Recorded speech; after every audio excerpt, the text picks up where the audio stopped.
Uh, Good afternoon, everybody, and thank you very much for joining us for today's digital masterclass, Leadership in Crisis. In a minute, I'm going to introduce our two speakers, Nazir Afzal and Sinéad Butters. But before that, I just wanted to thank you all, first of all, for being here. I think there's about 140, maybe a few more of you.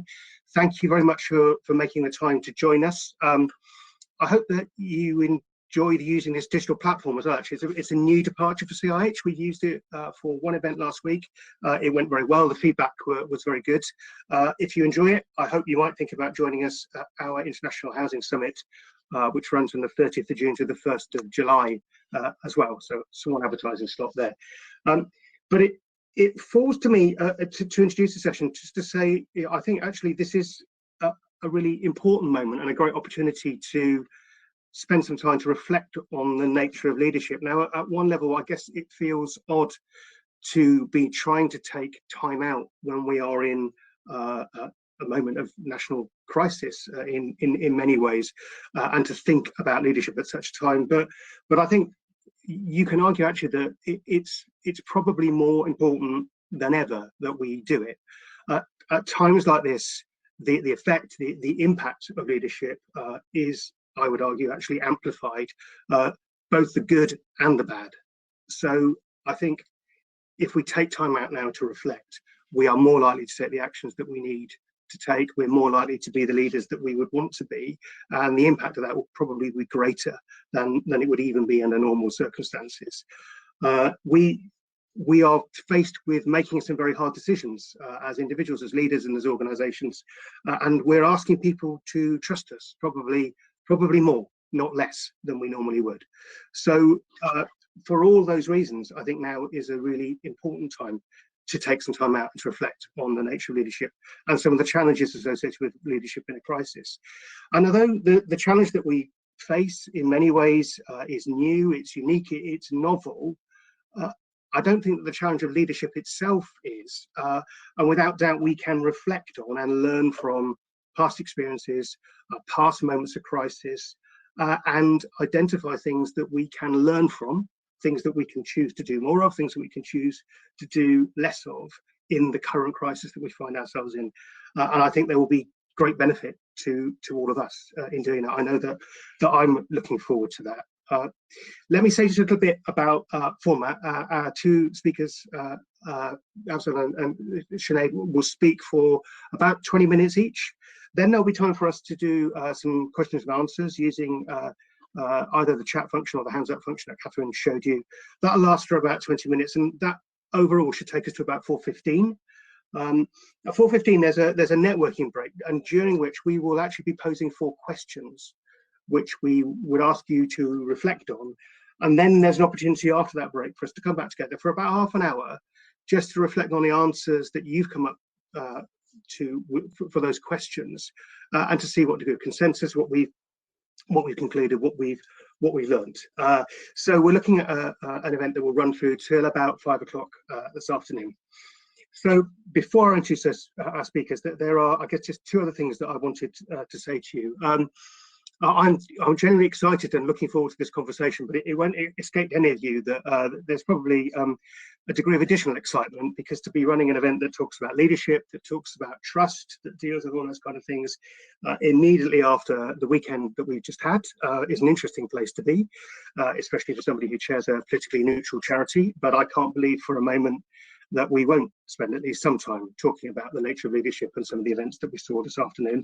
Now, you might think that was my number 1 worry for the day. Actually, it's my number 2 worry. I'll apologise in advance. My number 1 worry for the day, like all of us working at home, life is not entirely normal. My number 1 worry for the day is the large dog sleeping under my feet, who will probably get up and walk out during the middle of this session. So if you see me stand up and appear to walk out of the room, it's not that happening at all. It's just me dealing with my domestic arrangements. But enough of those. So it now comes to me to introduce our 2 speakers. First up will be Nazir Afzal OBE. Nazir was Chief Prosecutor for the Crown Prosecution Service in North West England.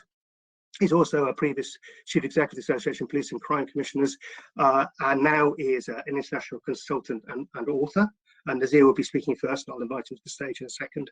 Our second speaker will be Sinéad Butters, who's the Chief Exec of Aspire Group, a housing association based around the Stoke-on-Trent area, and she's also chair of PlayShapers Group of Housing Associations. So two excellent speakers with their own personal reflections on leadership. And I'd like to now invite Nazir to kick us off. Nazir, over to you. And good afternoon to you all. Thank you so much, Gavin. Thank you to Catherine. Thank you to the Chartered Institute for inviting me to spend a little bit of time talking to you. I must admit, Gavin's absolutely right when he talks about there are so many things happening outside of our door and we can't ignore where we are. But there clearly is, as we now know, an opportunity for us to discuss what leadership looks like. Just before I've come on, I've just told colleagues that I'll be appearing on Channel 4 News tonight at 7:30, doing an interview with Jon Snow about the other matter that you've been discussing and thinking about this weekend, both from a legal perspective and also, as some of you might know, I lost my brother to COVID just over 6 weeks ago. I wasn't able to bury him for 9 days, and there are obviously significant personal issues that arise from having complied with the legislation when others perhaps haven't done so to the same degree. But that's for a different time. I just wanted to share some of my thoughts. I spent best part of 30 years in justice rather than injustice. And all of that has been at very senior levels. I was the first minority chief prosecutor in more than 20 years ago. I worked as a chief prosecutor in London. I worked as you just heard, chief prosecutor of the Northwest of England, and then more recently, chief executive of the Police and Crime Commissioners. And even now, right now, I'm working, amongst other things, for the Department of International Development in Pakistan, where I'm assisting them on rule of law reform. So it's something very close to my mind, and leadership is very different to management, as we all know. I'm sure you all know. They are two very different things. I've managed 1,400 staff at one point, 800 of them lawyers. Just imagine what it's like to manage 800 lawyers. But at management, it's about dealing with the day-to-day. It's about ensuring that you can operate in whatever landscape or environment you're in. It's about ensuring resources are allocated to make that happen. And that's something that this is not about. This is about something which people tend to confuse very often with management, and that's leadership. The way I've described leadership in my time has been around liberating people. All the people that I used to lead, well, you're not a leader unless you have followers. Let's make that very clear.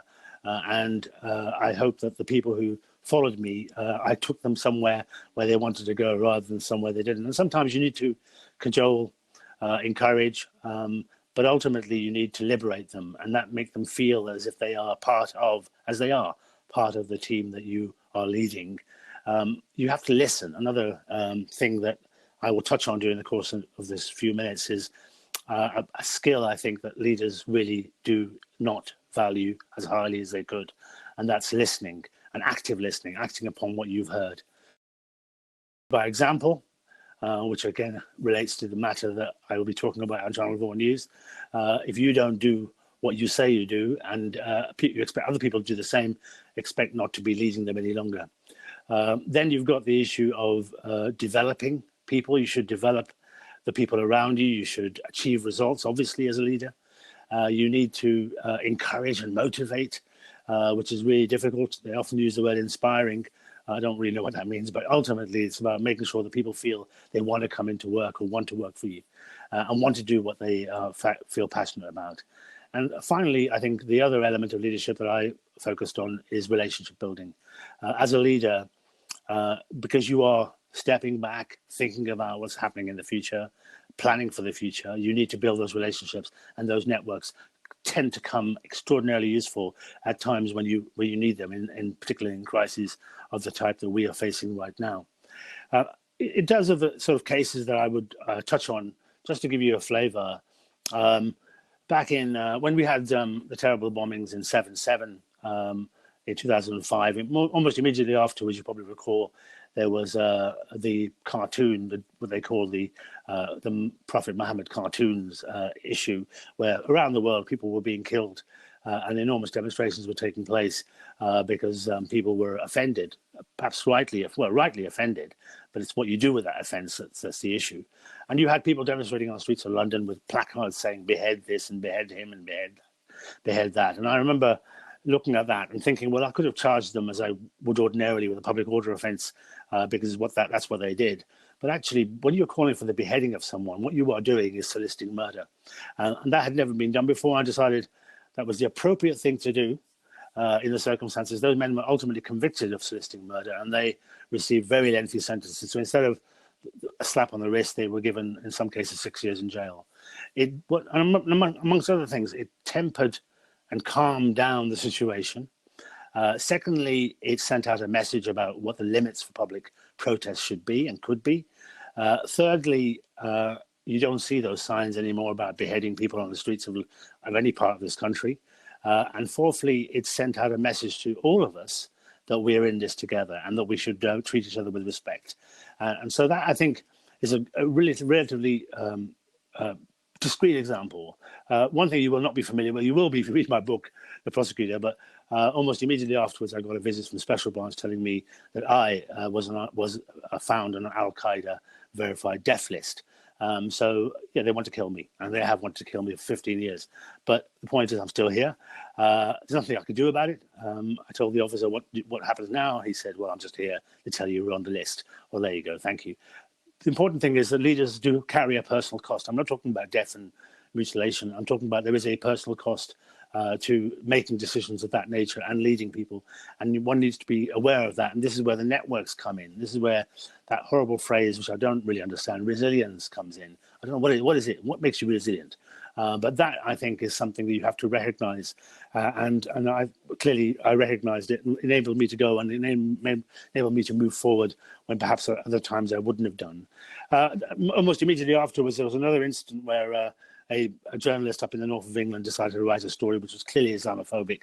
And rather than prosecute him, because the law didn't allow a prosecution at that time, it led to, again, demonstrations in this northern town outside the police station where people were very, very upset. Now, again, you can sit back and let it happen and let time pass, or you can do what I did, which is get on the train, go to that northern town, sit down in a group with a group of people, dozens and dozens of people, explain to them what the law allowed or didn't allow, why it wasn't possible to prosecute that individual, and also deal with their concerns face to face. That's another area of leadership. It's about the visibility. It's about being transparent. It's about taking responsibility for the decisions that you or your organization might take. And people really reflect upon that. And this is something that I suppose I've made a career out of. When I had the riots to deal with, which we all had to deal with in 2011 in London and Greater Manchester and other parts of the country, again, my children couldn't take the fact there were helicopters overhead, that stores were being robbed, etc., etc. This wasn't really a riot. This was criminality. This was people stealing stuff, but doing so under the umbrella of a riot. And it led to enormous tension and enormous pain. And again, my response was, hang on, as a justice professional, we need to speed up the profession, make sure these cases get to court faster, because the longer you leave this festering, the more likely it is that people will feel that they are, it'll just feel scared.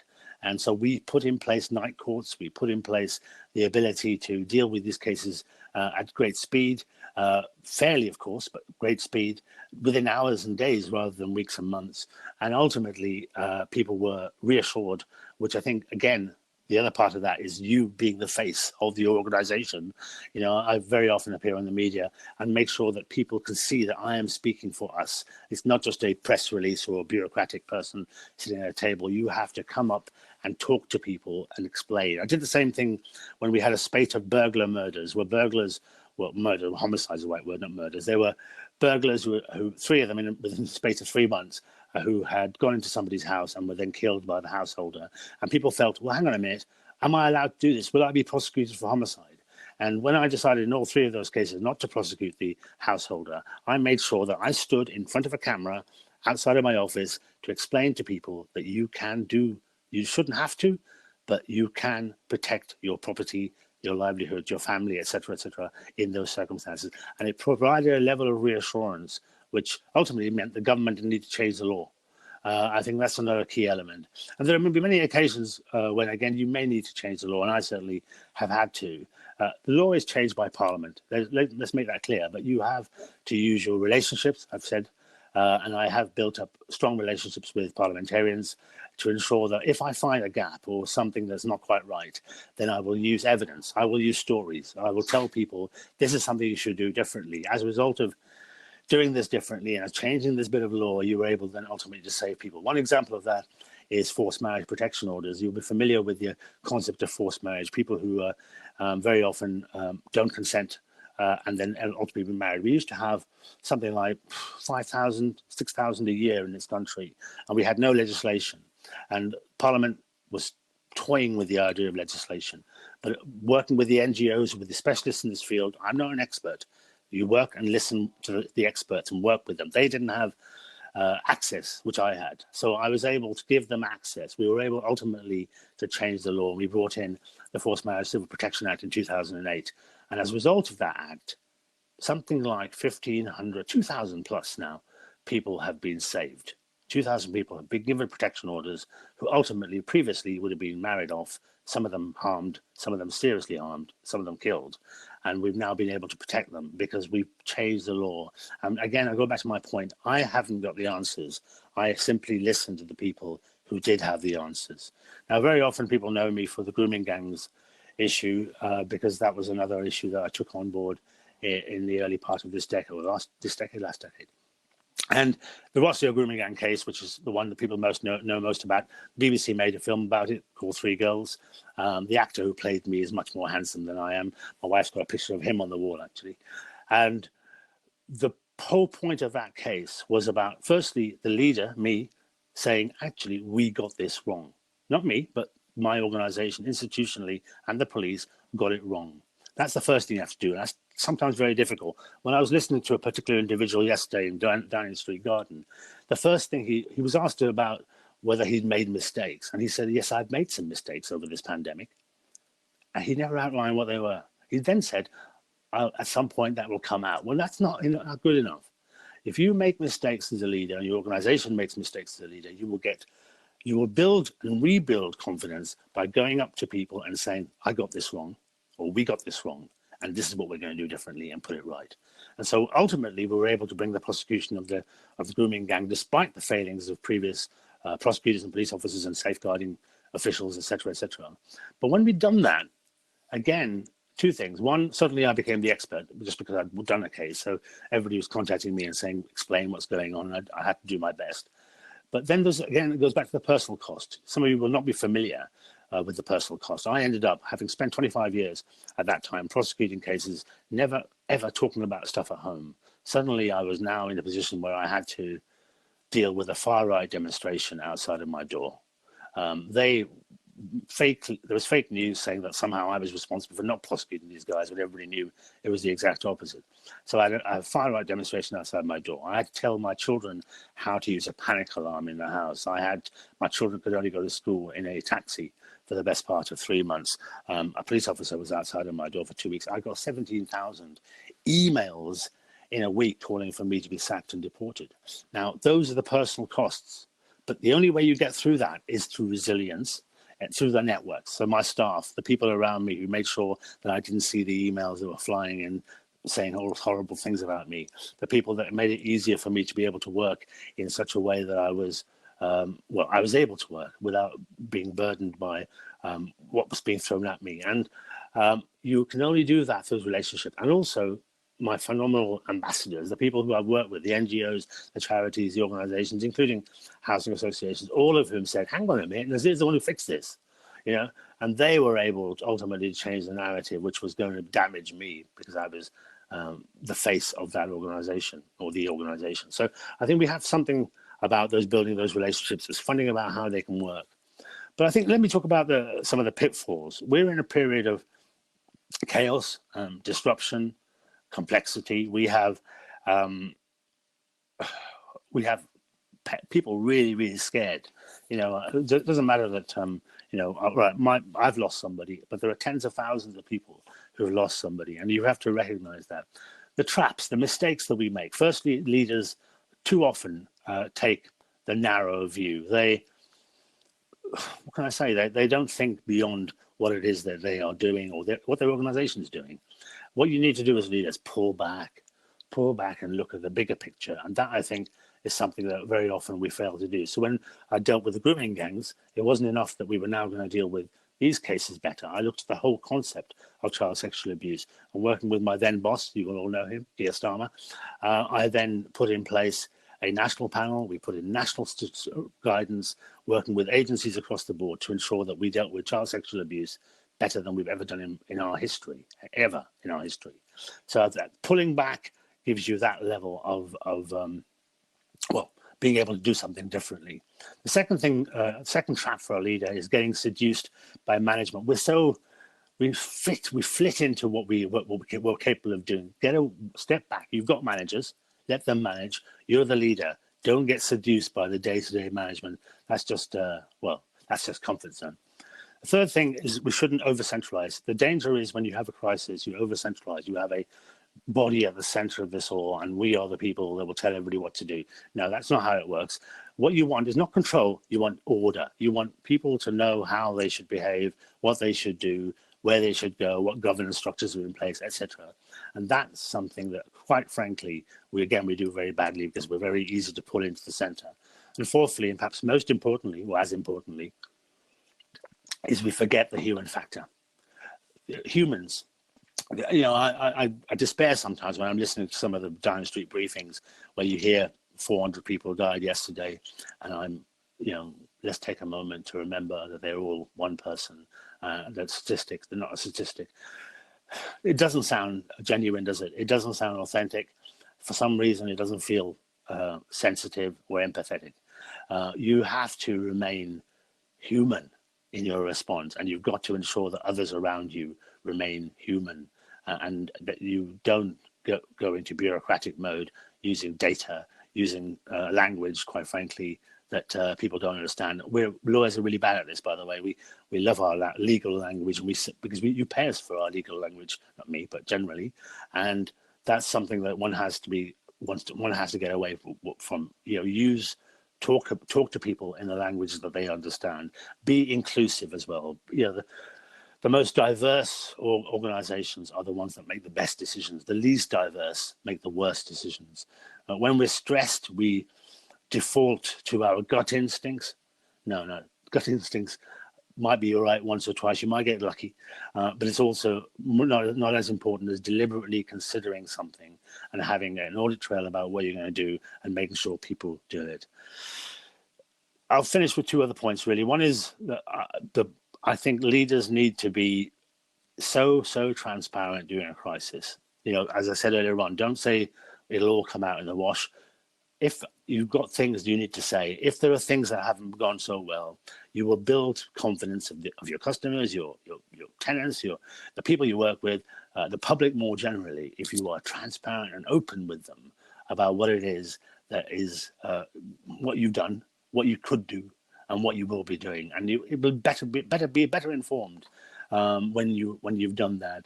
And I think the most important thing a leader can do during a crisis is communicate. Communication in every forum, in every way, using all the resources that you have at your disposal. People want information. If you don't have that information, people will fill that vacuum with fake information, with things that will stress people out, will provide no reassurance, will actually hurt and harm. And you've got to do something different about that. And so my final example really is to do with Manchester Arena. I live in Manchester. The arena bombings took place in 2017. And immediately afterwards, I was asked by the community and loads of people, Nazir, would you say something about this issue? Why is it that this is happening? Why are we feeling so scared in our communities, et cetera, et cetera? And at that time, I was chief executive of the Police and Crime Commissioners. And I sat down with my board and I said, look, the people want to hear from me. I need to go out and tell them. And they said, Nazir, no, you can't do that. You are, in effect, our servant. We will do that. But nobody's asking you. They're asking me on the basis of my experience, my learning, my background, all of those things. And so literally that day, the day after the arena bombing, I walked out of my office and I resigned, and then immediately went in any media fora, every community fora, to try and provide that level of reassurance. It goes again back to personal cost. Yeah, there was a massive cost. I had an income and then I didn't have an income. But it was more important for me to get the messages across, to make people feel safer, to make people feel that they need to address some issues that are burning in their communities. That, to my mind, is what leaders do. But leaders only can do that if they have listened. My journey started 25, 30 years ago. It's written in my book. I have to plug my book, The Prosecutor. But my journey started 30 odd years ago when I ran into a woman at an event and she had a wedding ring on her wrong finger of her hand. And I said to her, why do you wear your wedding ring on the wrong finger? And she said, it's because they forced me to marry the wrong man. And I looked at her and I saw a woman who has a life of hopelessness, of despair, a life of daily rape, a life of child protection issues, a life where all her potential is being extinguished. But that was her protest. That was it, because she didn't have a voice. And so I made it my responsibility as a leader to be her voice. Thank you very much indeed. Thank you, Nazir. Thank you very much for that. Some very inspiring words, actually, as well as some very thoughtful and insightful observations. As Catherine's just written in the chat, questions now. When once Sinead has finished her session as well, we'll have a question and answer session with both Nazir and Sinead. So now I'm going to hand over to Sinead Butters, Chief Executive of Aspire Group. So Sinead, if you want to turn on your camera and your microphone, we'll hand over to you for your remarks and I will disappear. Hi, thanks everyone. Thanks Gavin, and thanks Nazir. I think that I've probably, as a leader, they say you make your luck. I think Gavin, you and I talked about it earlier on. I think my luck has kind of ran out having followed you, Nazir. That was absolutely inspiring. So thanks very much. What I want to talk a little bit about is my experience as a leader, in particular of Aspire, although I am chair of Place Shapers, and the sort of lessons I think maybe I have learned or what I have seen, and how that has probably changed me to some extent in terms of the way in which I respond to some really challenging circumstances. So I've been a chief executive of Aspire now for 14 years this year. Yes, I know I was very young. Trouble is, no one's laughing back. That's the problem with the digital platform, although I know it's an hysterical joke. So the business is a turnover about 52 million. We've got over 400 staff, 450 staff, but as part of our group, we have a training organisation called PM Training, which is Ofsted regulated and trains about 2,500 people a year.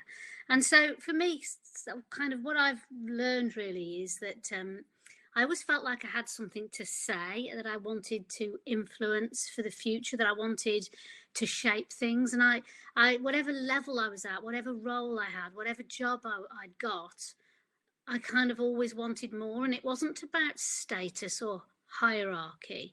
It was about the ability to influence things, because I believed that I could do them a different way. And I kind of always sort of felt that. And then as you get there and as you become a chief exec, you realise that you didn't really have a clue. You just thought you did.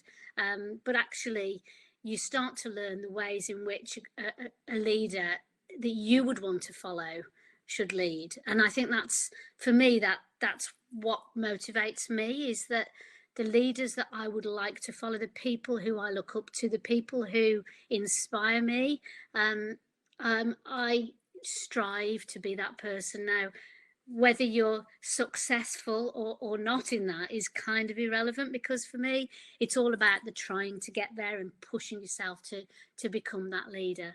So this thing about, well, I'm a leader because I'm the chief executive, I think I'd like to challenge that a little bit, because I think that we all can be leaders in our own way, and it's about stepping up and owning the moment. I think there's something about feeling like that you have to take responsibility, as Nazir said, but there's this ownership thing, and there has been times where small mini crises have happened, and where I've seen other people who haven't really been visible, been present, been on it. And I think, you know, my advice to them is get in the fray, put your head up. You're the one who's going to take responsibility. And I think that there's something about leaders that is about and this sounds a bit sad, but don't get me, I'm happy, but this sounds a bit sad, that it's about, you have to give the credit and take the crap, because ultimately, you know, the only reason you're seen as good is because of what surrounds you, really. The only reason I'm in this, the only reason I'm talking to you today is because of all the people that are in Aspire, that are all part of something really special. And all my job is it's like there's this planet, the planet of Aspire. And in that planet, I've got to kind of get the temperature right. I've got to get the climate right. I've got to make sure the facilities are there, that it's enabled, and that people have got kind of all of the things they need to be brilliant. And then I kind of need to get out of the way. So there's something about that humility for me that I think we must never forget. And therefore, I think that's a journey that I'm constantly on. Honestly, I don't, you know, I'll never get there. And trying to always seek out to be that kind of higher version is quite a stretch, but actually it does give you purpose. So I'm kind of, the way I'm going to speak, I'm going to talk about in three different kind of ways. I want to talk about the crisis. I want to talk about the people involved in that crisis, and the people affected, and the people and what people need and want, and then something about yourself, really, and that's how I want to sort of talk today. So the crisis, whatever it is, whether it's today's crisis, whether it's other things, whether it's a micro crisis that feels like it's going to blow up but actually is maintained.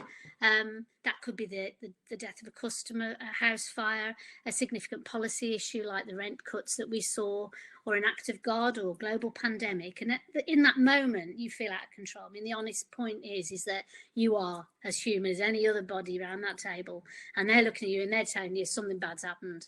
And in that moment, you kind of think, oh my God, I've got to do something. I've got to act. So you can feel a bit powerless. You can feel a bit panicky. You can feel that I need to show I'm a leader. What does a leader do? A leader does this. And I've been there. I've been there in all of those iterations. So what I think it's really important to do in that moment of the it, as it unfolds, is to find out more. And if you're any good at poker, it's a really good time just to kind of keep yourself calm and try and work through what does it look like. It's got the kind of essence of the proverbial dead cat on the table. While we're all in a room, we're talking about something comes in, throws a dead cat on the table, and everyone's, oh look, there's a dead cat here, let's all talk about that. And the kind of the concept of that parable, I suppose, is that whilst we're all looking at that, it takes our eye off what we were previously looking at, but it also maybe takes our eye off what we should really be looking at. So I think it's about trying to take time to find time within that really, really tense moment to breathe, to think, to almost take yourself away a little bit from it, to try and understand quickly what are the consequences of what we're looking at. How big is this? How impactful is this on customers? So people first for me, always people first. And I think then very quickly to say and ask ourselves, are we missing something bigger? So I think that in terms of this coronavirus pandemic, what we started with at Aspire was a very quick, really, I thought, brilliant, and I know all of us have done the same, have worked on a sort of much smaller service, focused on safety of colleagues, safety of customers, and us, safety of learners for us too, and taking that and then being able to, I think, sort of use the time when we've got comfortable. And we got comfortable quite quickly, I think, in terms of delivering the service. So we shrunk the service, we put in a new modus operandi, we put in a new way of working, a new framework, and we started to performance manage that. And literally within a couple of weeks, I realised quite quickly that we needed to be planning for emergence, and we needed to be scenario planning for different levels of emerging from this, which would include a rolling emergence where we come out and go back in again. So what would you remobilise that you could demobilise again quickly? what would the long-term picture, how do we organisationally plan for something very different in the long term, what's changed forever?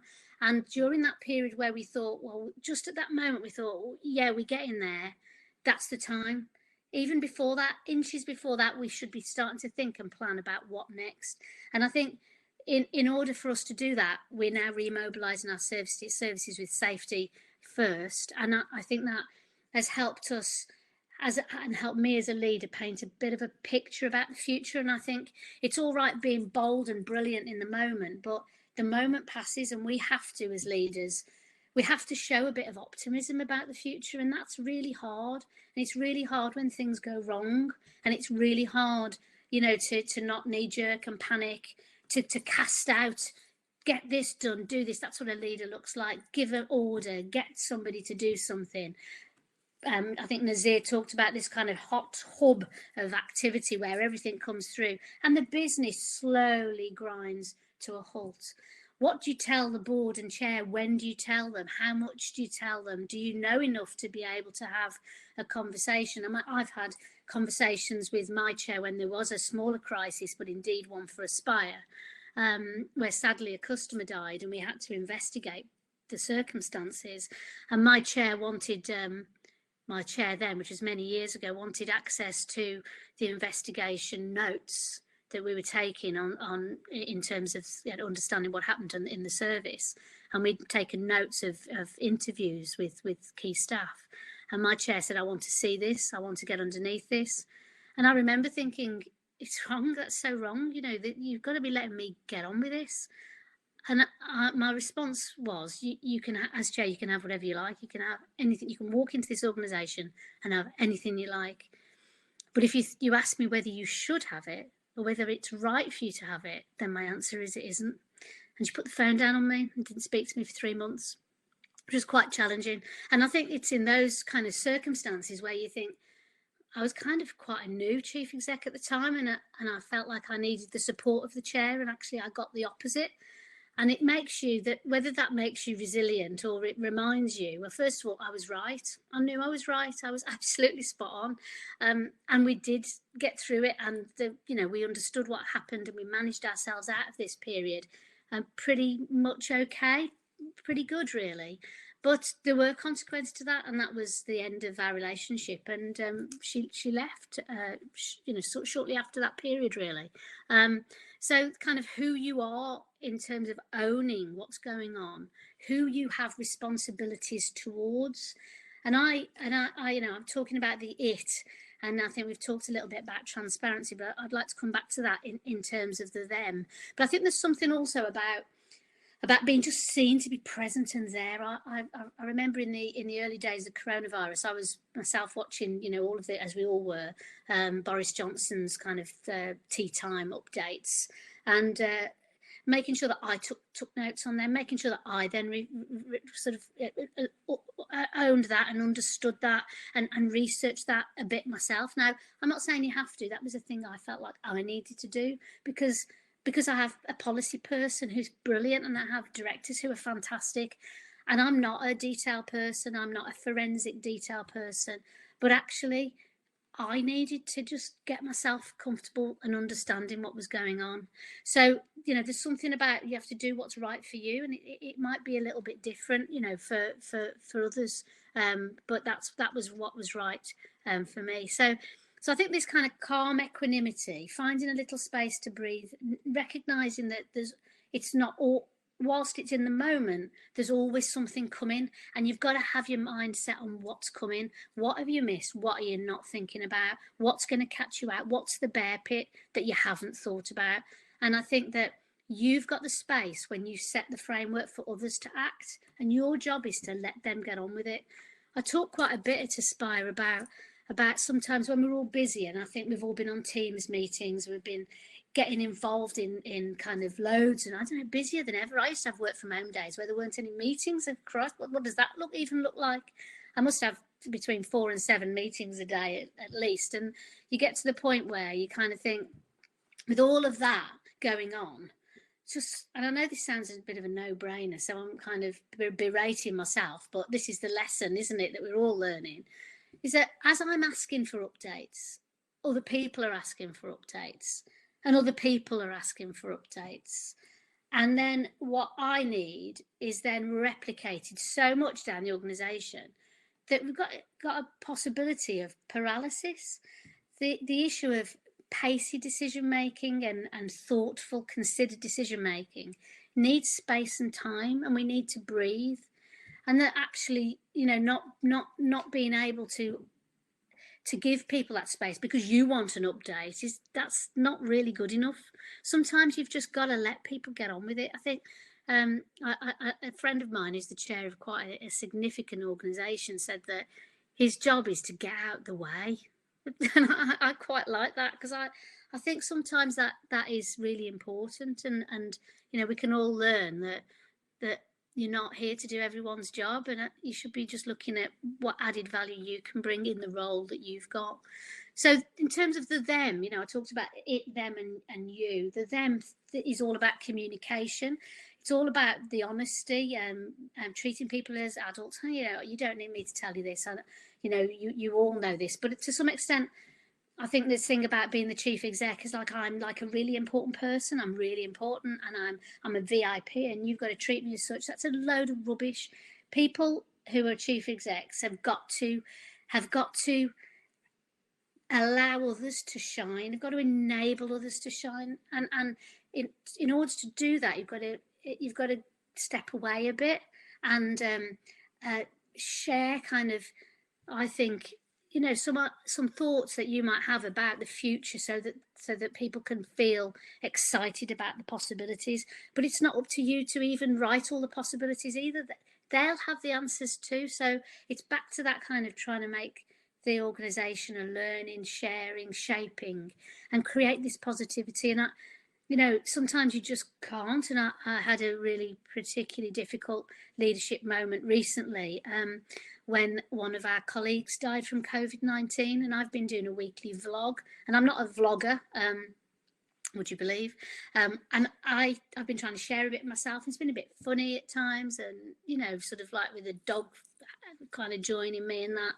And then about 4 weeks in, we had the terrible news that one of our members of staff had died from the coronavirus. And I felt like it was just had to be done on the only face-to-face thing that I'd got. So I did it and talked to people about it. And there was no kind of fun bit. There was no let's look to the future positively. There was just let's keep safe. And sometimes that's your role too, is to show that, you know, it's tough and you're affected because you're human just like everyone else. And so one of the other things that I think is really important is that sometimes there are opportunities to just do brilliant things, just do things that people value and want, and sometimes that call is with you. It's just you. There's no one else. So people say it can be a lonely place, chief exec. I think, yeah, as a leader in a crisis in particular, it can be. But it only is if you allow it. If you don't let people in, if you don't tell people how you're feeling, if you don't ask them how they're feeling, if you don't have this shared sort of kind of warmth. I mean, warmth and love, let's face it, we're people and we care about each other. And I want to make sure, you know, that anything that I do has got that in it. And I almost feel embarrassed saying it, but, you know, we have to show each other kindness and love. And I think that within Aspire, one of the things I wanted to say straight up early on was that no one will be worse affected financially as a result of coronavirus.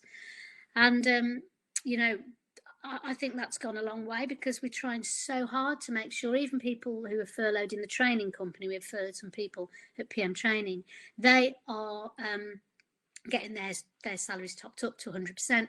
But also it's just that kind of sense that, look, you know, we're going to hold hard and fast here. We've got a business and a training company that's doing really important things. We're needed here more than ever. We're needed now more than ever. What we do is valuable. What you do is incredibly important. And, you know, this is going to carry on beyond us, beyond me, beyond you. And we've just got to stand fast and be bold. And sometimes, you know, the damp squib, the mealy mouth, let's just not do that. No, not time for that. It's time for bold action, and that's what happens, I think, in a crisis. So in terms of the final bit, there was an it, them, you. So the them bit is all about communication, about, you know, personality, values, being you, and letting people in. And then moving on to the kind of the how you look after yourself. It's no good if you're the leader in a crisis and you're not fit for purpose, and that, you know, it's no good if you just, you're not well, you're tired, you know, you've got to be as healthy as you can. And I know that sounds like a really obvious point, but I suppose I've felt more and more of I've been trying to be sort of like more kind of healthy in terms of going out for walking the dogs and getting some fresh air and just trying to get myself sort of fit for whatever's coming. And that enables me to handle things that don't go well better, I think. I think they say you should put on your oxygen mask first. I don't know whether you've ever heard of that, but it's an idea, you know, that, you know, you're in the plane's going, and you have to look after yourself in order to look after others. And I think there's this sense of this virtuous circle, really, where, you know, it is about, once you're in that place, it's then about putting yourself to the bottom of the pile. You're not that important, actually. You know, when you put yourself to the bottom of the pile and you think about everyone else and how they are, what they're doing, what support they need, in a way that will bring a tsunami back up, and you will feel lifted by people's passion and professionalism, and then you will be able to lift them too. So it's a kind of symbiotic thing that if you support others, then that will come back to you. And when you feel weak, or when you feel like you've had enough, when you feel you just can't do it anymore, then people around you will just lift you too. So for me, kind of, there's a bit of a holy grail of leadership, is a sort of, it's okay to just be you, and you's good enough. I can always learn and grow, but humility, openness, transparency, being honest with people about what's going on. People get it. They're adults, they're human beings, and they get it. So I think, you know, you can read all the textbooks in the world, but actually you've just got to find that leadership role that sits comfortably with you. Be bold, be pacey, you know, be brave, take action, be kind. That's it from me. So I hope that's probably helped a little bit in terms of some of my thinking, and I know there's been quite an overlap with Nazir. So thank you for the opportunity of sharing those thoughts, and you know, we'll all keep trying. Thank you, Sinead. Thank you very much for that indeed. Some really important stuff for all of us to reflect on there. What I'd like to do now is to ask both Nazir and Sinead to turn their microphones and their cameras back on, because that's the virtual equivalent of joining me back on stage. Then we can move to question and answer. So as Catherine said in the introduction, there are two ways actually that you can ask a question. You can either raise your hand using the icon at the bottom of the screen, or you can type a question in the Q&A, and I can see that some of you have done that already. So let me see if I can make my way through some of these questions and so bear with me. Let's start with this one, because I think this is probably quite apposite as well. Nazir, please, if you could turn on your camera as well. I think I have. You mentioned, Gavin, but, you have it, but it's not working. Right. Yeah. No. We will soldier on. What you say is the most important thing. Both of you mentioned the importance of being transparent and actually recognizing when things haven't gone right, and accepting that and being clear about it. Perhaps maybe say a little bit more about that, but also Gabby is asking, how can we actually encourage more leaders to do this? Because I think this is it's that bit of leadership that's about showing weakness, which I think is the thing people can struggle with. So how should we think about that? Nazir, do you want to kick us off? Yeah, absolutely. Well, apologies that you can't see me, but that's no bad thing for any of you. Absolutely. It is probably the most difficult thing, but it's actually the most essential thing because we all make mistakes, and unless people understand that it's what Sinéad was talking about earlier on about the humanity of a leader. You know, we're not all, I don't know, Nelson Mandela, you know, they may well run a country or whatever it is and change the world, but at the end of the day, at their heart, they're human beings. And I think people expect you to get things wrong. What they are disappointed by is when people say, I didn't get anything wrong, or maybe you were mistaken, or maybe I apologize for the way you feel about what I did. Rather than confronting it and saying, look, actually, we got this wrong. And it's, I'll give you a really bad example, but a good example in a sense. I dealt with baby P, which you're all familiar with, I imagine, the young child that was murdered by carers in 2008. I'm not concerned so much about the case. I want to talk about how we as a country deal with it. 4 things happened. First thing is that we as a country have a blame culture. So we wanted somebody's head to roll. And you remember the head of social services was told that she had to resign, and she was told by somebody called Ed Balls. I wonder what happened to him. And the next thing that happened was we no longer trusted, this chihuahua next to me, we no longer trusted social workers to do their job in the way they used to. So we brought in a brand new process, tick box process, that they would carry out as a risk assessment. And that, well, firstly, no tick box has saved anybody's life. The second thing is that it meant that hundreds of social workers no longer felt able to do the job anymore. So they left the profession. The next thing that happens, and the thing you're probably not familiar with, is in the year after this brand new process had been brought in, more children were killed by their carers than ever before. So this is what we do as a country. We look for somebody's head to roll. We introduce a new knee-jerk response, whatever that might be. We lose the professionals and the experts, and actually we go backwards. I think if we had got things differently, i.e. we accept that we got some things wrong. I did it more occasions than I care to remember, but I was up front with people. I wasn't prepared to hide behind a press release. I'd go out there and say, look, we got this wrong. Well, I got it wrong. I dealt with the Stepping Hill hospital murders, you're probably familiar with it, where somebody was putting insulin into saline drips. Initially, the police charged the wrong person. And I released her after 6 or 7 weeks when she was in custody. And I said, we got this wrong. This was the wrong person. But people have to contextualize it. At that time, you probably remember, some of you, what was happening is the doctors were going around the hospital in twos, as were hospital staff. Nobody trusted anybody in that hospital anymore. It was like murder on the Orient Express with 700 people, suspects. People felt scared. And so I can understand the pressure to make the mistake, but you have to admit it. And then when you've admitted it, you then put it right, as we ended up doing by prosecuting successfully the actual murderer. So people will warm to you, Gavin, they'll warm to you when you are human, rather than a bureaucratic person, invisible, hiding behind some document somewhere. Thanks, Nazir. Sinead, do you want to say something about that as well? This showing humanity, this being brave enough to admit mistake and doing it in public, I think it is a thing that I think not all leaders pass that test. I think we think that. Yeah, I think I'm. Can you hear me?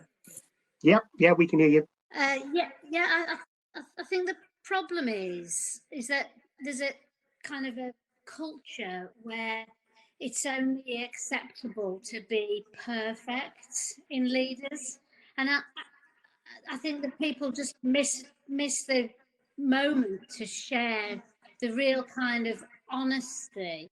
And the way in which I think we can do this is to have more kind of things like this, first of all. So we start talking about it more and sharing it as role modeling this. And also, I suppose, bringing up our children and our, society's cultural kind of sense that imperfection is okay, that we can forgive each other when we make mistakes. And it feels like that's a really kind of massive cultural thing.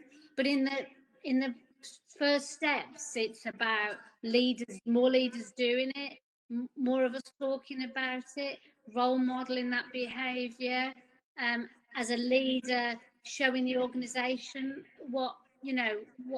hopefully, I'm assuming it's me, but hopefully being that leader other people will see is the sort of leader they'd want to be. Okay, no, thank you both for that. And Sinead, while we've got you speaking, you both also mentioned that you talked about getting out of the way. Nazir, you talked about mistaking the sense that, oh, well, I need to control everything, where actually what you want to create is an environment where you're clear what's happening, but you're not trying to control every single thing. So, starting with you, Sinead, can you say something a bit more about which you did touch on in your remarks, the kind of practicalities of getting out of the way, and probably how difficult it feels as well, particularly in a moment of crisis? Because I think you said, what you want to do is say, give me everything you've got because I'm feeling unsure, but actually that's really feeding yourself and not dealing with the bigger problem. So if we can start with you, Sinead, and then maybe come to Nazir. Okay, thanks, Gavin. Gavin, could you put yourself on mute? Because I think I'm hearing myself. That's much better. No, it doesn't actually. I can still hear myself anyway. I'll carry on. Many people have said it's better when I shut up, so you won't. I just got like an echo really strong. So if I look a bit slightly put off, it's because I can hear myself. Yeah, I would say that the challenge for me, see, I'm not a detail person, so I kind of naturally do the kind of big picture strategy stuff.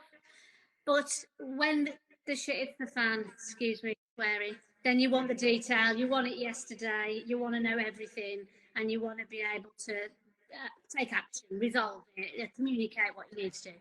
So the reality is that that's not possible. So I think what you've got to do is surround yourself by people who say, back off and I'll give you the information when I've got it. So there's an element of, don't surround yourself with people who are all going to agree with you and go, yeah, we'll do whatever you want. Second of all, you've just got to remember this is what you're like, and that this is a human response to a human situation. And what you need to do is just prompt yourself. So that it happened the other day. We had a crisis, something happened in one of our homes. Could have been a devastating issue. And I wanted to know. And then I stopped myself in the moment and I said, you know what? You don't know, so I won't ask you. When you know, tell me, and I'll wait for you to let me know. And it was me, because I realised I was like, oh, tell me. You don't know the answers, or you would tell me. So there's a bit of self-discipline there. Thanks, Sinead. Nazir, you talked about something very similar in your remarks as well. Absolutely. Well, Sinead's absolutely right. Knowledge is power. We all hear that phrase, don't we? And so we seem to assume that if I'm the leader, the only way I have power is by knowing everything. But actually, no human being can know everything. You have to create a culture. Leaders are about, if you look at KPIs, there are two KPIs, well, we don't have. One is around leadership, the other one's around culture. Yet both of them will dictate how your organization succeeds or not, as the case may be. Culture is where the leadership sets the culture or creates the culture. And so, for example, one of the things I used to do with my management teams, the very first item on the agenda after minutes of matters arising was, ladies and gentlemen, what went wrong last week? If you create a culture where people are prepared to share with you, well, they're more prepared. You ask them, can you share with me what didn't go well last week? And how you put it right. That creates a culture of learning, a culture of development, one that goes away from blame, where people seem to think, if I share this, what will happen to me? There are consequences will flow when you don't do something that you've been asked to do by perhaps your leader. But ultimately, I would rather have as much information on a need-to-know basis. I think is what Sinead was saying. Need to know. I don't want to be burdened with stuff. You are paid an enormous amount of money as a deputy leader or a manager, whatever it is, comparatively to the world. And therefore, responsibility also lies with you. And I think Sinead was saying in her talk earlier on, leadership is at all different levels. Just the senior CEO is a leader, but so I suspect is the admin officer, because they should see themselves as leaders of their particular area. And that organizational culture comes from you at the top. And I think if you create that culture where people feel able to share, they will share. Again, I also had another mantra, which was no surprises. I would rather that I did not learn about it from the Mail or the Mirror. If you don't surprise, if I'm not going to be surprised, you give me an advance warning that something's on its way, on its little journey to some disaster, then I'm in a better place to deal with it. We're in a better place to deal with it. And so I think it's no surprises. It's a good culture, not having blame attached, but ultimately in creating an environment where people feel able to share. So I hope that people have realised on the Q&A you can vote up questions. So what I'm trying to do is to make sure that we address the most popular questions. Actually, thank you. We're getting loads and loads of material, and we're not going to be able to get through all of it. So I'm trying to pick the questions that have got the most votes, if you like. Maybe, Sinead, Nazir, let's just try and deal with this one kind of relatively briefly. Quite a lot of people are interested in who you might individually have found inspiring. Who do you think has demonstrated good leadership? And actually, have you invested in your own leadership? Have you sought additional training, mentoring, coaching to help you develop those skills? And I'm doing that naughty thing that chairs do, where we're trying to combine two questions at once. But the question just underneath it actually talks about, kind of a leader's made, born, or are they something that emerges over time? So, Nazir, maybe start with you. Okay. Who's inspired you, and have you invested in you? Well, leaders are well. I mean, my personal view is I went on a journey. We're all on a journey. I mean, my leaders. When I was growing up in the '60s and '70s, yes, I'm old. I didn't have any role models. I mean, who do I know? The only doctor I knew was the one I visited when I was sick. The only lawyer I knew was Perry Mason on TV. So the idea of having role models around you was non-existent. So I suppose Nelson Mandela, because he's a lawyer and was a lawyer. Mahatma Gandhi was a lawyer, and they brought about significant change, not because of their lawyerness, but because they had an innate sense of right and wrong. And that's something that drove me, I suspect, through experience. I suffered substantially as a victim. Whether I've invested in my leadership training, yes, as part of my organisation or previous organisations, I did Ashridge, I did Cranford, I had a coach. All of which are extremely useful because I didn't know 99% of the stuff that I do know. But ultimately, you learn on the job. When you're in the midst of some major crises, whatever it may be, none of which there's no guidance. There's nothing in the book. Oh my God, how do I handle this? It's not there. You find your way through it using some of the basic skills I touched on earlier on. So I think that's the answer. Yeah, thanks very much. Nazir, can I ask you, by the way, to switch around your headpiece because your microphone's rubbing on your collar. Sinead, I'm just going to try to demonstrate that I'm following your own advice. I'm trying to stay calm. I live in a multi-generational household. I think my mother-in-law is about to bring me a cup of tea, so some entertainment. But do you want to reflect on the leaders that have inspired you and the degree to which you've invested in your own leadership? I have invested in my own leadership through mentoring and coaching, and I still do.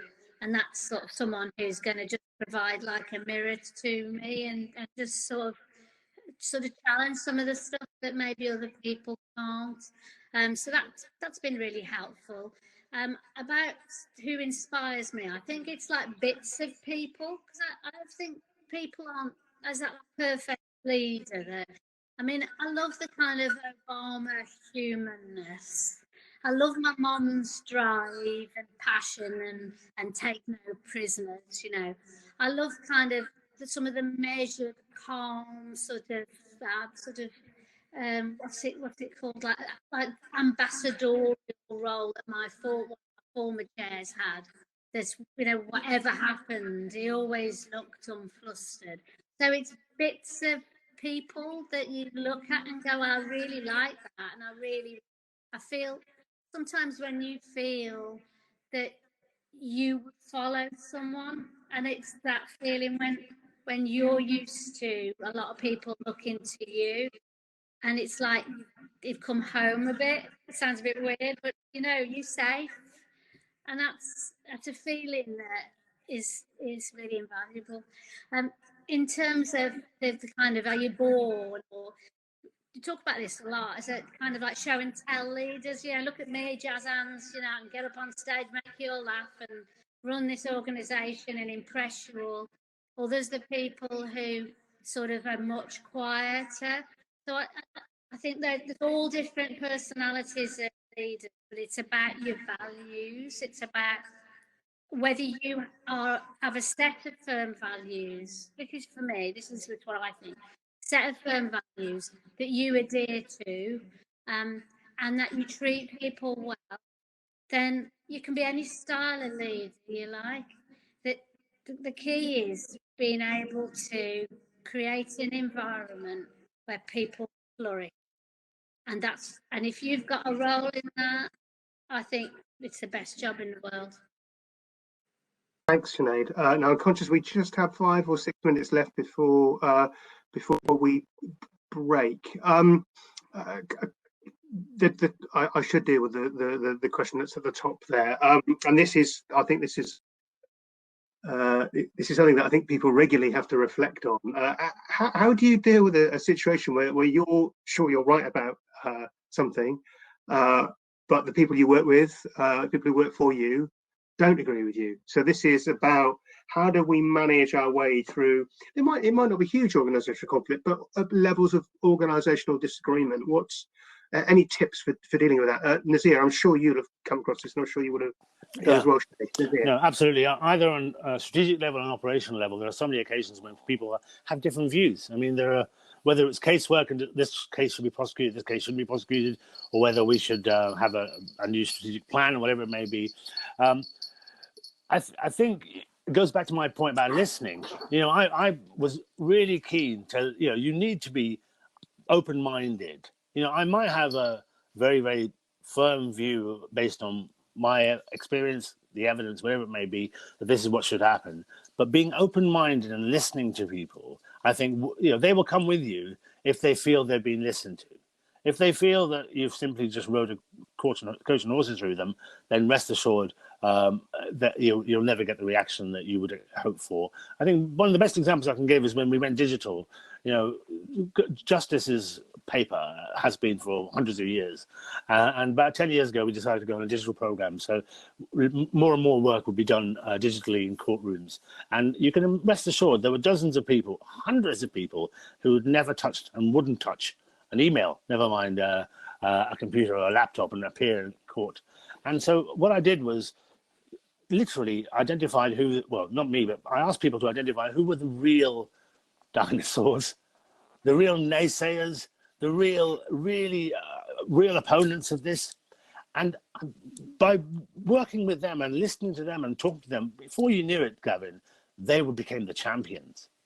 If you won them over, then all the others that are sort of hedging in the middle or whatever it is, they will come. And so I literally found the most extreme examples of people who were against the way we were supposed to be working with, and worked with them, gave them whatever support they needed, all the mentoring that Sinead mentioned, whatever they needed in terms of support. And then when you've won them over, rest assured everybody else will come. Thanks, Nazir. It's sort of the reform smoker type argument, isn't it? Your greatest critics will become your greatest allies if you can convince them. Sinead, this issue about how do you deal with this situation where there is that level of disagreement?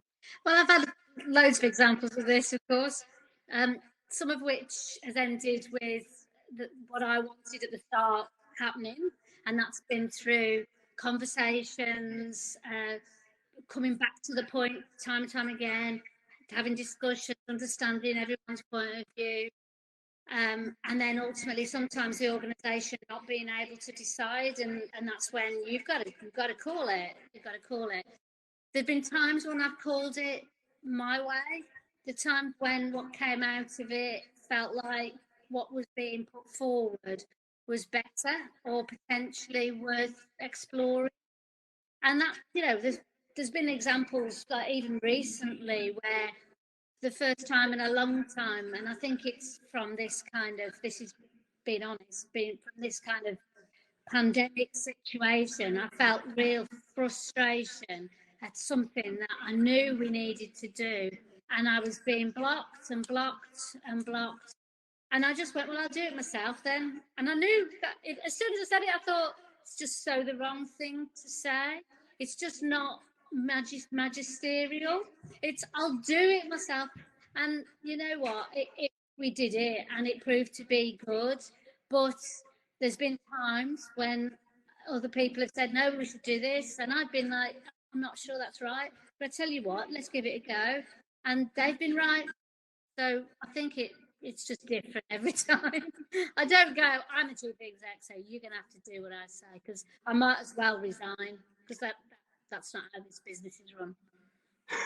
Thank you both. I'm going to try and squeeze in one last question before we go to the break. So hopefully everybody else will indulge me.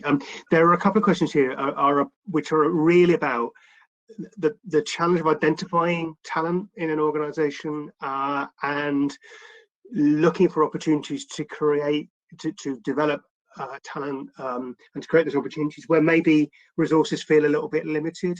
What maybe start with you, Sinead. Your thoughts about what even on a kind of in smaller organizations where it stretch resources, what's the best way to kind of identify and to nurture and to cherish talent so you're building the leadership of the future?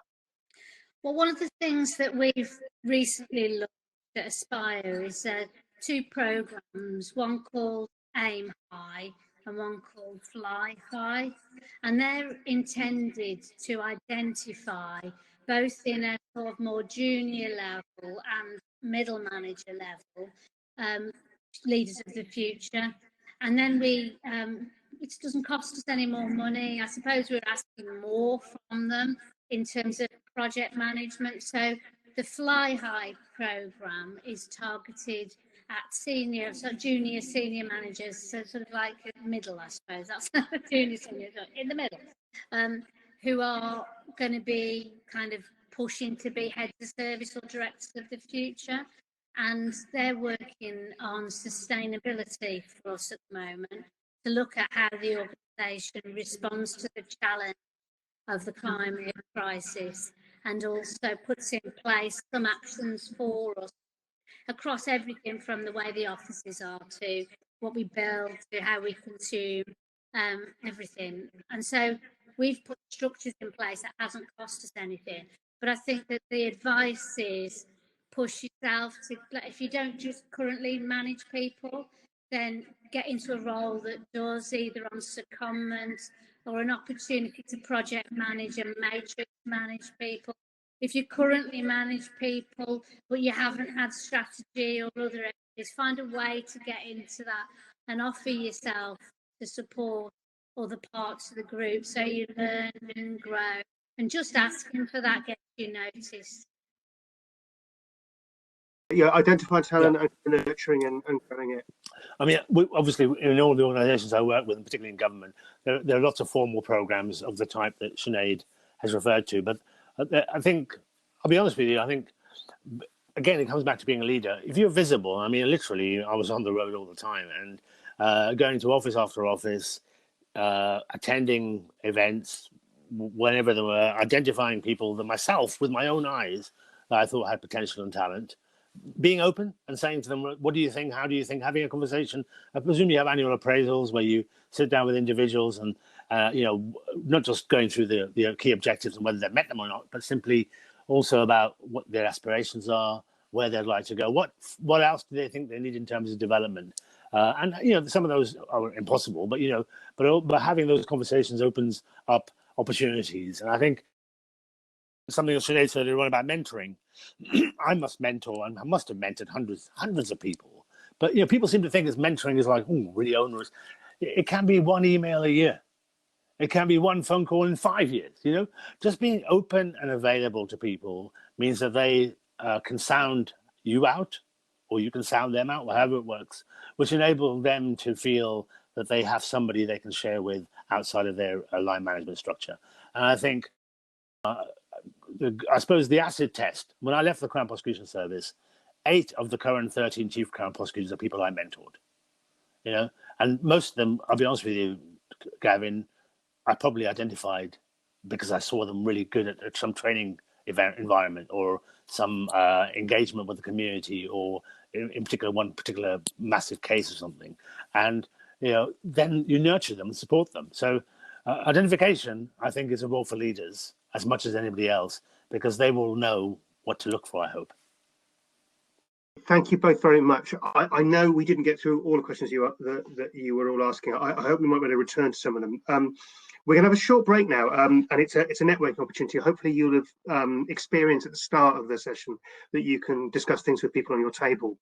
And we'd like to give you the opportunity to do a little bit of networking, but we'd also like to give you a little bit of homework. So I think, as I say this, Catherine's going to magically project a slide onto the screen. And we had 4 questions which we were going to ask you to reflect on, which we'll then have a little bit more discussion about towards the end of the event, some of which I hope picks up the questions that you yourselves are asking. And then the 4 questions we're wanting to suggest you think about are: what have you learned about leadership in this current crisis? Have you seen any great examples of what great leadership was and what it looked like?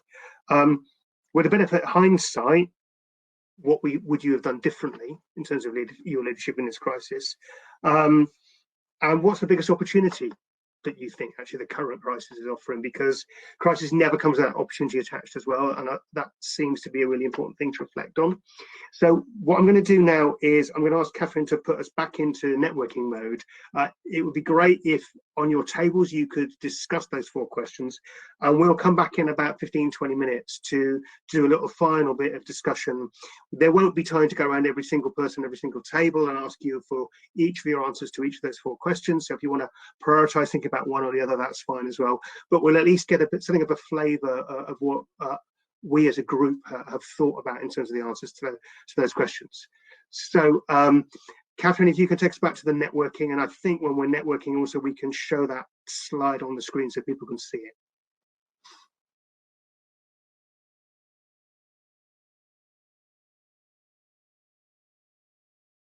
If I could just ask Nazir and Sinéad also to turn on their camera and their microphones. So this is our opportunity to have a bit more discussion and also pick up, if you would like to, on some of the questions that we posed you before we went away on the break. Now, there are 2 ways that we can do this. We can either do it through using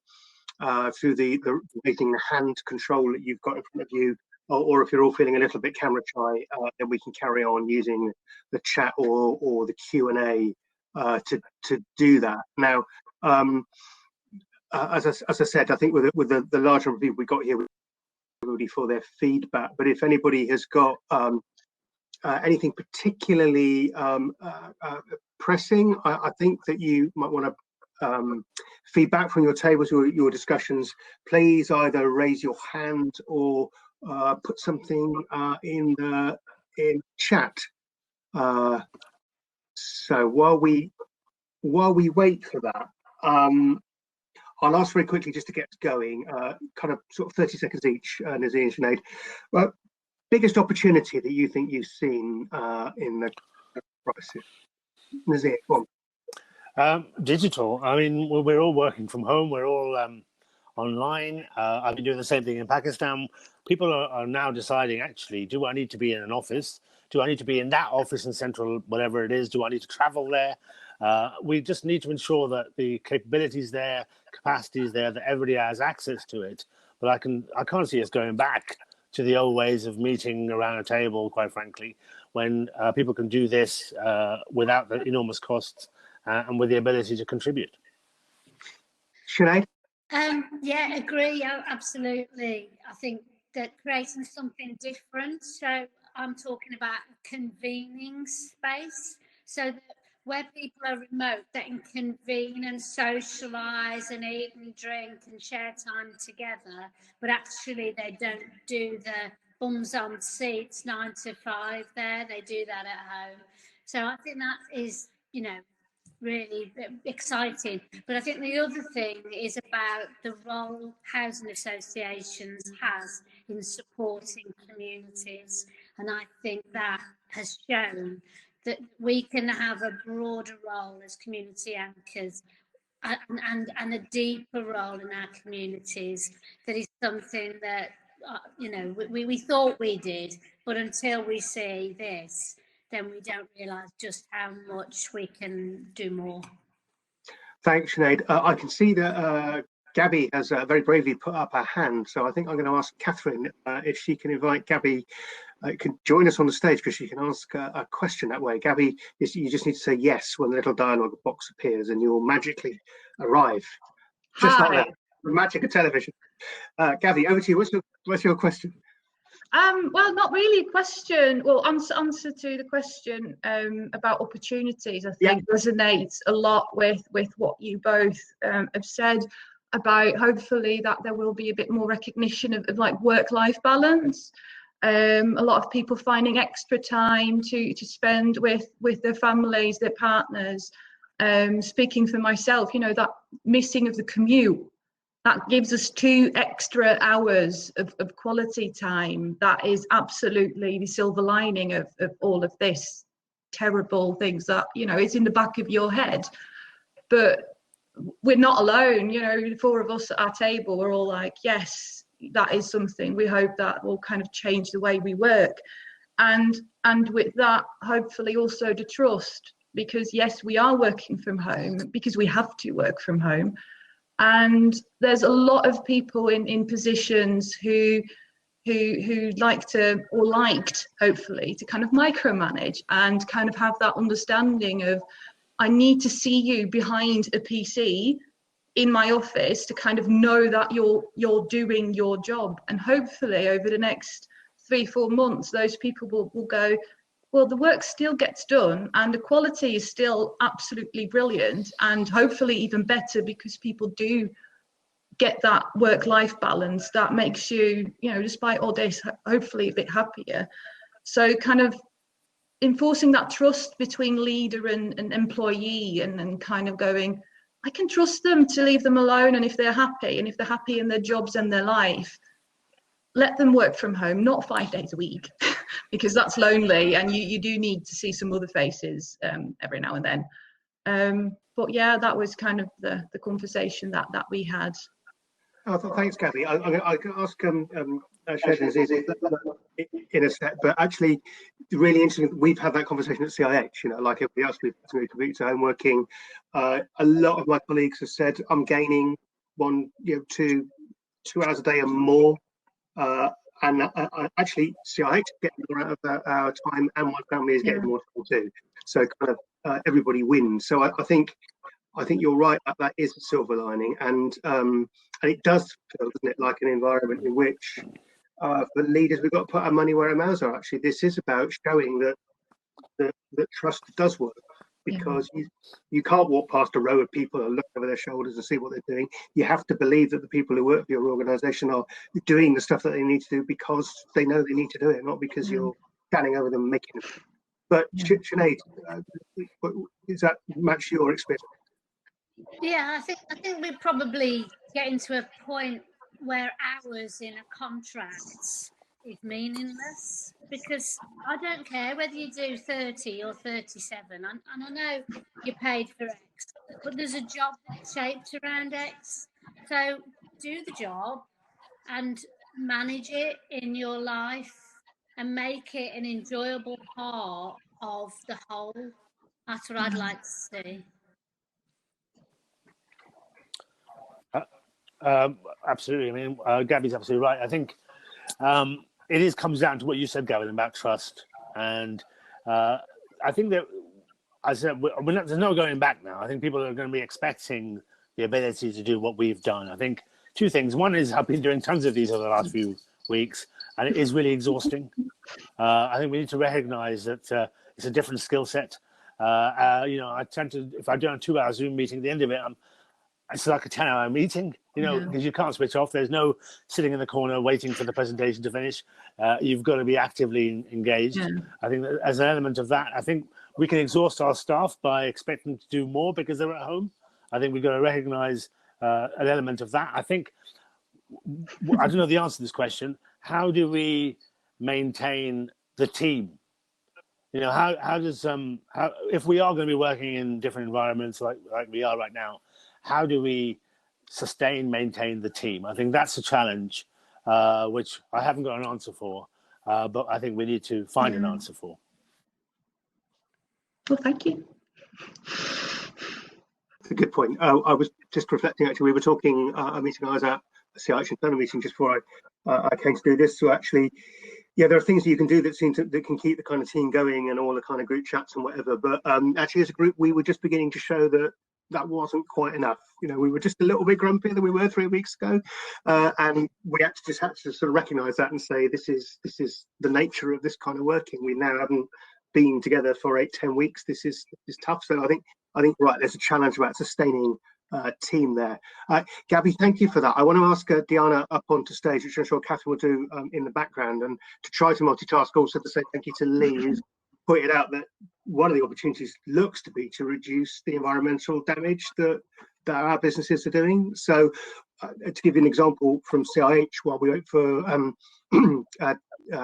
Catherine to sort out the behind the scenes, CIH's business model to a degree depended on having Flybe, because we've got a single UK events and team. We moved people around the UK overnight quite often, quite quickly. We can't do that anymore. We're going to have to change how we work as a result of this. So, going over to you, Gabby. I can see you're still stuck on stage. I was sure in a minute somebody will put you off, but in the meantime, thank you, Diana. Hello. We discussed at our table something which links in quite nicely and follows on from what Gabby was saying, the discussion you were just having around opportunities that have arisen throughout this crisis. And for myself, I manage a team across several regions, from London in the southeast all the way up to Mansfield. And actually, the notion of a team is closer than ever. The feedback from staff is that as a leader, you know, the opportunity for me is to raise their visibility and their profile. I don't necessarily have to be the one to make the decisions and to get things done. I just ask that I know about them and that I'm kept informed. And it's enabled me to give them a direct platform to the people in the business that need them at that moment in time, to heads of service, you know, and other people. But more importantly, it's made them to feel empowered. And we've really had to take a step back on the Zooming, and 13 hours of Zoom meetings last week. And I just got everyone together and said, this has got to stop. Like, you guys are all feeling it. What is the purpose of the meeting? Would it have been a 5-minute conversation by the side of your desk and then you'd have gone and made a tea? If the answer is yes, you don't need to do agenda and minutes and send it out to everybody on a Zoom invite. Let's just call. Let's check in with each other. But more importantly, let's make the decisions when we're needed to make them, and then make sure that we're aware of them. So from a perspective of breaking down barriers, that's been a huge opportunity for my team. The visibility has been, it's not Case House and Bede Island or London and, you know, Leicester. It's, we're one team, and that team hierarchy has changed as well. It's more fluid. It's more about the topic of the work, you know. So the opportunities for all of this, I don't know how everyone else has found it, but at our table, we felt that, you know, the discussion around the visibility piece was the greatest opportunity as leaders so far. Diana, thank you. And I think you're right. We all talked in the early part of kind of lockdown, didn't we, about kind of the freeing up nature of the ability to do stuff by Zoom or by Teams or whatever. But you're right, there is a risk of a sort of tyranny of video conference as well, isn't there? That we now do a video conference for everything, including for things where we might just have had a phone call before, or just nipped over to have a quick chat with somebody. And there is a risk actually of kind of it becoming a tool which we use for over formalizing, which was kind of the thing we were celebrating it not doing at the start of the lockdown. And Nazir, I can see you're nodding, so I don't know if you want to add anything there. And Sinead, I'll try to just to agree with Diana entirely. I've got things in my diary which would have been a phone call a month ago, 2 months ago, but now they want to see my face, and it's a disgrace actually.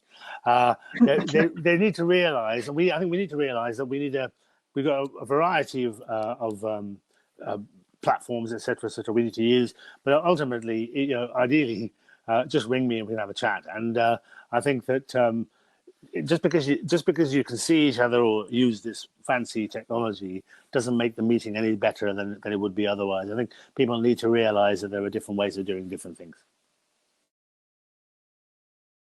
Sinead. I like the point about fluid leadership and the way in which you sort of enable by sitting back a little bit and letting people shine. I think that's really important.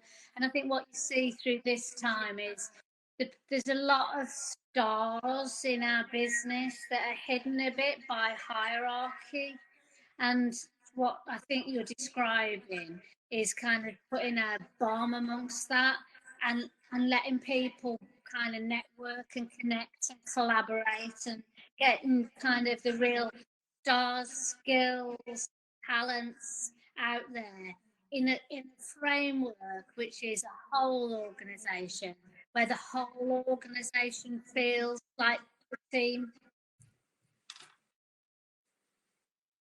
Say one more thing, actually, Yeah, Nazir, do. Do. When you talk about access, too often I've been seeing stuff up during the meeting, where ordinarily you'd have been given some paperwork beforehand or had access beforehand, and particularly with people with diverse needs. Some people take longer to appreciate or understand something. You've got to if you're going to give them the access to the meeting, etc., you've got to give them the information beforehand, and as often, and frequently, and in formats where they can take it in very quickly. I think people are being very lazy sometimes, I think, and just, right, here's my chart during the meeting, as if somehow that replaces what I would have had previously. Yeah, that's a good point. I think the flexibility of video conferencing is great, but it doesn't take away from the reason why we established some of the disciplines that we had organizationally about how information beforehand is important, so we're all on the same page. Excellent. I can see we've got a queue of people. Diana, thank you very much. I think you'll be electronically ushered off stage as Peter is ushered on stage.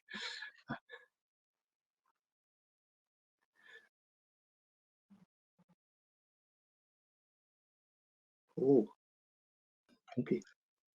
Peter, hi, over to you. Thank you.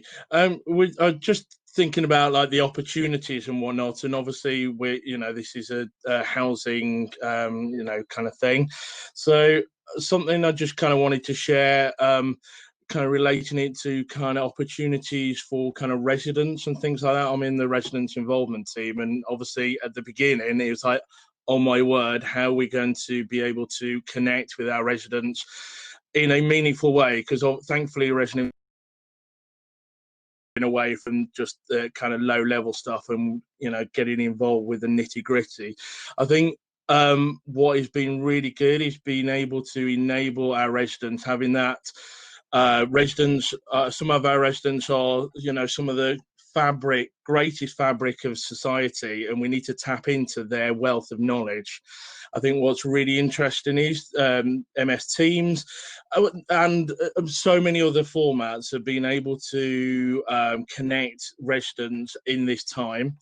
I think what's really interesting is, as long as we can spend the time to create training manuals, having the time to go through kind of things with our residents and give them the platforms to be able to make business improvement where needed, and that's along and any customer for any organization, that ability is so important.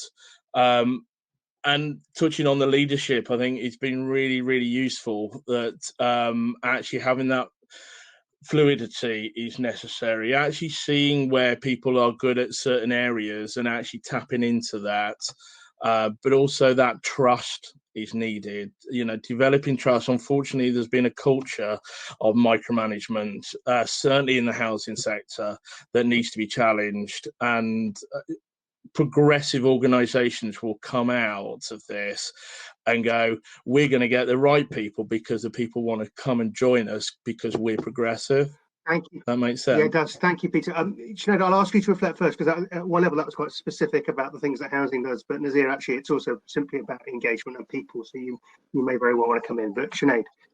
I think just it's really good to hear that we can create new platforms to be able to engage and hear views from our tenants and residents, customers, and for us learners as well.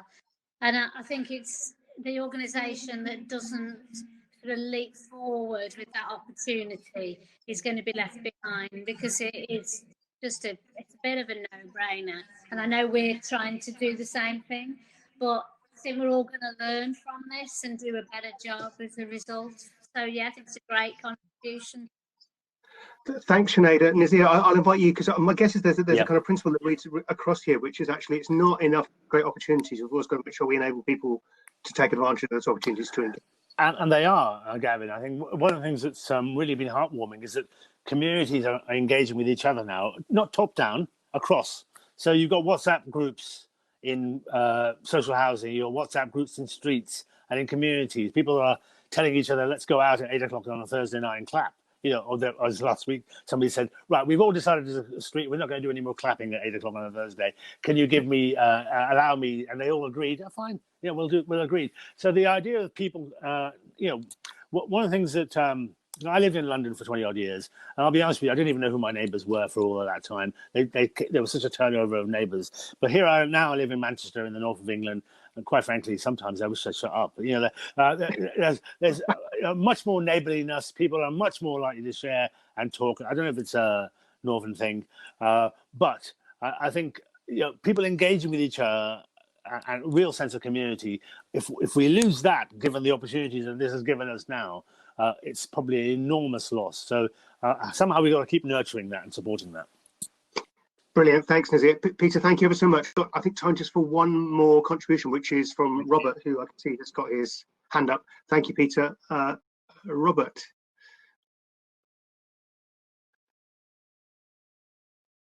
There's always this moment, isn't there, when you think, so is this working? Yes, here we are.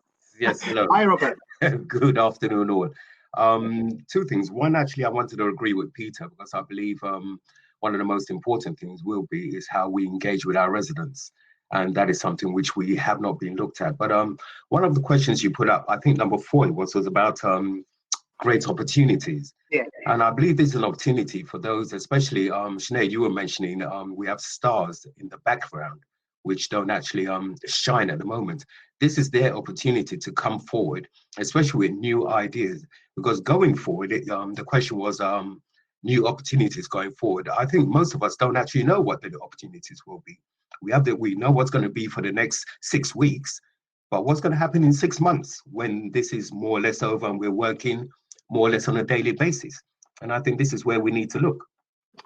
Thanks, Robert. So this is about the fact that one of the big opportunities might actually be the way in which you've unearthed stars in our organisation. So Sinead, you said something about that. I don't know if you want to say a little bit more. Certainly that's been our experience in CIH. You know, you just find people who have just blossomed. They've just picked the ball out and run with it and done great stuff.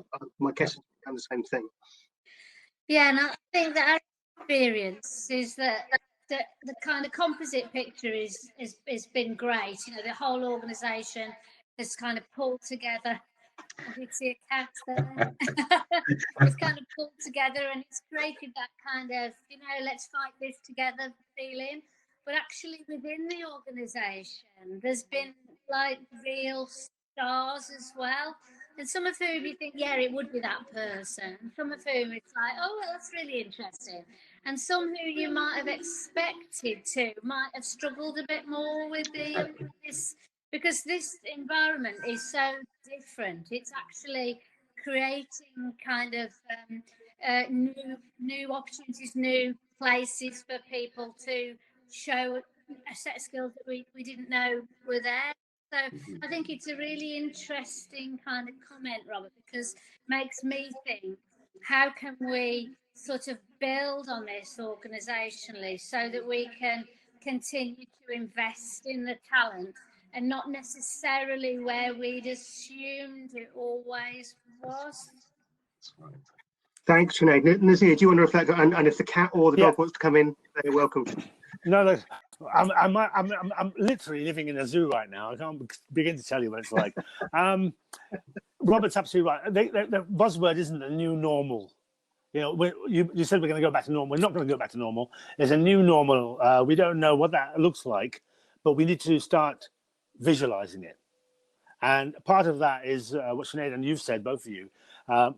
The stars, the people who've succeeded to cope and come up with great ideas now need to be nurtured. But you also need to think about those people who, as you said a moment ago, Sinead, struggled, because the new normal will still be something like this. It will be less like what it was 2 months ago, 2.5 months ago. And so we don't want to lose them, and we don't want to demotivate them, etc., etc. So we've got to somehow find a mechanism which ensures that they are part of the solution and not simply overtaken by the people that have been able to manage successfully during the current lockdown. Nazir, thank you. Thank you ever so much, Robert. Thank you for that. Now we are pretty much at time, and I know that Nazir and Sinead will have other commitments in their diaries, so we need to be pretty quick. Neil, I think, also had his hand up to say something. Neil, if you can join us very quickly and briefly make your observation, then we do really need to finish, because I'm now imposing on Sinead and Nazir's diaries, which is bad form as a chair. But very quickly, Neil.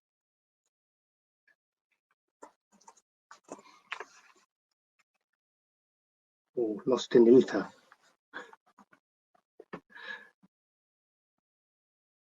We'll give it 30 seconds more.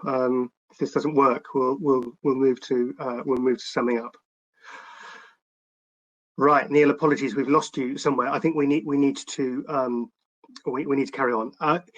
Really, I wanted to first of all say thank you ever so much to Nazir and Sinead. That's been incredibly insightful, really valuable. There was a really interesting degree of read across in terms of what you said. You both reflected on transparency, openness, trust, bravery, the ability to admit when you've got something wrong and to talk about how you're going to get it right, the degree to which you have to trust the people who work with us and get out of the way, and also to recognize that we don't have all the answers, and that the organization is not just all about feeding us. Sometimes you just got to stop and realize that you don't want to be feeding your own anxiety. You need to be trying to concentrate on what we really need to be achieving. All of that was incredibly useful. I don't know if either of you have got a kind of a final concluding remark that you wanted to make. If you have, just unmute yourselves, but you don't have to. No. In which case, that's been brilliant. Thank you ever so much. To those of you in the audience, thank you for being with us. Thank you for attending. I know that actually you may feel the session should have run on for longer and there would be even more time for discussion. There's always that risk, but I hope that you will feel that we've given some of these topics a really good working through. There will be a recording available. For me, it's been incredibly valuable. And I'm very, very grateful to Nazir and Sinead. We will be keeping the networking open for another half an hour, so please don't log off and disappear if you don't have to. There's another half an hour or so of discussion available, but this brings to an end the formal part of our session today. Nazir, Sinead, thank you ever so much. My final thing to say is, if you've enjoyed the platform, then please come again to our International Housing Summit, 30th of June to 1st of July. Advertising slot over. Beyond that, thank you all. Thank you, Nazir and Sinead. Have a great afternoon. Love to see you all. Thank you very much.